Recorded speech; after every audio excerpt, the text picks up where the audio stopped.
Hello बच्चों, कैसे हैं आप। उम्मीद करती हूँ आप बढ़िया और एकदम मज़े में होंगे, खुश होंगे और अपनी लाइफ को एंजॉय कर रहे होंगे।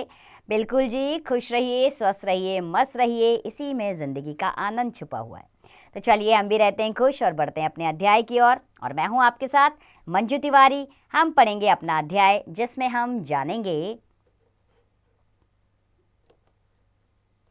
वर्ण एवं वर्णमाला के बारे में, अल्फ़ाबेट्स के बारे में हम इस अध्याय में जानेंगे।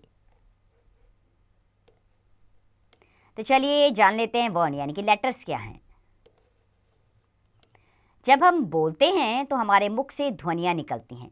इन्हीं ध्वनियों के मिलने से शब्द बनते हैं। जैसे बच्चों के मुख से ध्वनियाँ निकली।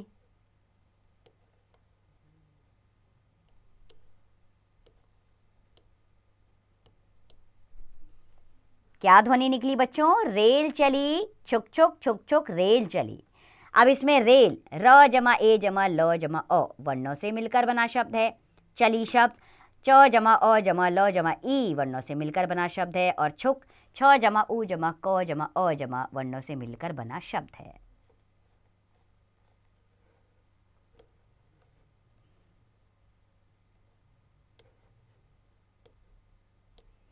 तो ऊपर आपने शब्दों की ध्वनियाँ देखी। ध्वनियों के इस लिखित रूप को ही वर्ण या अक्षर कहते हैं। वर्ण को और छोटा नहीं किया जा सकता। प्रत्येक भाषा के अलग अलग वर्ण होते हैं। हिंदी भाषा में वर्ण दो प्रकार के हैं, स्वर और व्यंजन। तो चलिए सबसे पहले स्वर के बारे में जानेंगे। स्वर बिना किसी वर्ण की सहायता से बोले जाते हैं। हिंदी भाषा में स्वर 11 स्वर हैं जो इस प्रकार हैं: अ, आ, इ, ई, उ, री, ए, ऐ, ओ, औ। ये हमारे 11 स्वर हैं। अब आते हैं व्यंजन की ओर। तो बच्चों, व्यंजन स्वरों की सहायता से बोले जाते हैं। हिंदी भाषा में 33 व्यंजन हैं जो इस प्रकार हैं: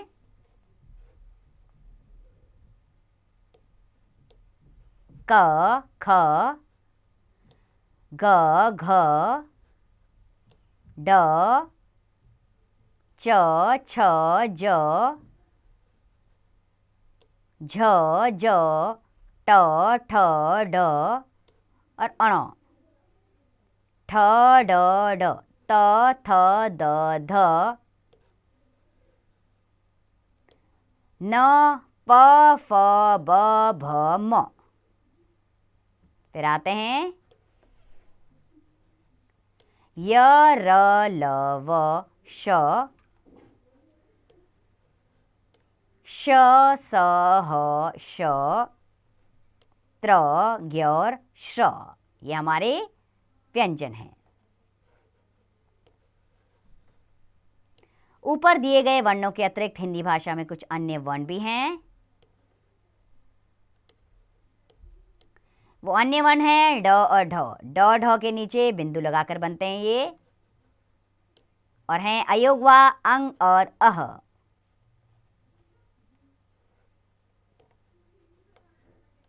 अब हम जानेंगे वर्णमाला यानी कि अल्फाबेट्स। तो बच्चों, निश्चित क्रम में रखे गए वर्णों यानी स्वरों और व्यंजनों के समूह को वर्णमाला कहते हैं। हिंदी वर्णमाला में कुल 52 वर्ण हैं। कितने वर्ण हैं?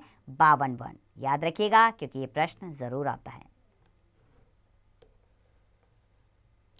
तो आओ दोहराएं, अध्याय को दोहरा लेते हैं बच्चों एक बार। तो मुख से निकलने वाली ध्वनियां वर्ण या अक्षर कहलाती हैं। वर्ण दो प्रकार के होते हैं, स्वर और व्यंजन।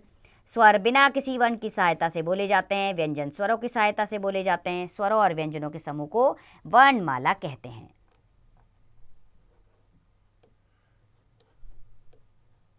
तो चलिए समय आ गया अभ्यास प्रश्नों की ओर बढ़ने का। तो करते हैं एक्सरसाइज। पहला प्रश्न, सही उत्तर पर सही का निशान लगाइए। क हिंदी में स्वर हैं 10, 11, 12, सही विकल्प है 11। ख हिंदी में व्यंजन है 30, 33, 35, तो सही विकल्प है 33। ग स्वर की सहायता से बोले जाते हैं वर्ण, व्यंजन, वर्णमाला, तो सही विकल्प है व्यंजन। दिए गए प्रश्नों के उत्तर लिखिए। कक्षा में मौजूद किन्हीं 5 वस्तुओं के नाम लिखिए तथा यह भी लिखिए कि उनके नाम में कौन कौन सी ध्वनियों का प्रयोग हुआ है। तो आप अपनी कक्षा में आपने 5 वस्तुओं के नाम लिखने हैं, जैसे कि आपका शाम पट, आपका डेस्क, ठीक है, चार्ट पेपर। अब इसमें आपने बताना है कि कौन कौन सी वर्णों का प्रयोग हुआ है। इसी प्रकार बाकी प्रश्नों के उत्तर देंगे आप। इन दोनों प्रश्नों के उत्तर भी बच्चों आप स्वयं देंगे।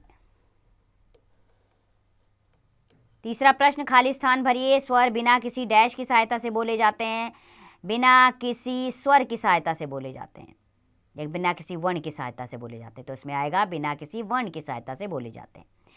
ख, स्वर और व्यंजनों के समूह को डैश कहते हैं, अक्षर या वर्णमाला। तो स्वर और व्यंजनों के समूह को वर्णमाला कहते हैं। ग, वर्ण डैश प्रकार के होते हैं, 3 या 2। तो वर्ण 2 प्रकार के होते हैं। घ, ध्वनियों के लिखित रूप को डैश कहते हैं, वर्ण या ध्वनि। तो ध्वनियों के लिखित रूप को वर्ण कहते हैं। चौथा प्रश्न है, सही वर्ण लिखकर चित्रों के नाम पूरे करें। तो पहला चित्र है गुलाब, तो इसमें ब वर्ण लिख दीजिए, आपका शब्द पूरा हो जाएगा। इसी प्रकार बाकी के चित्र भी देखेंगे और आप सही वर्ण लिखकर शब्द पूरे करेंगे।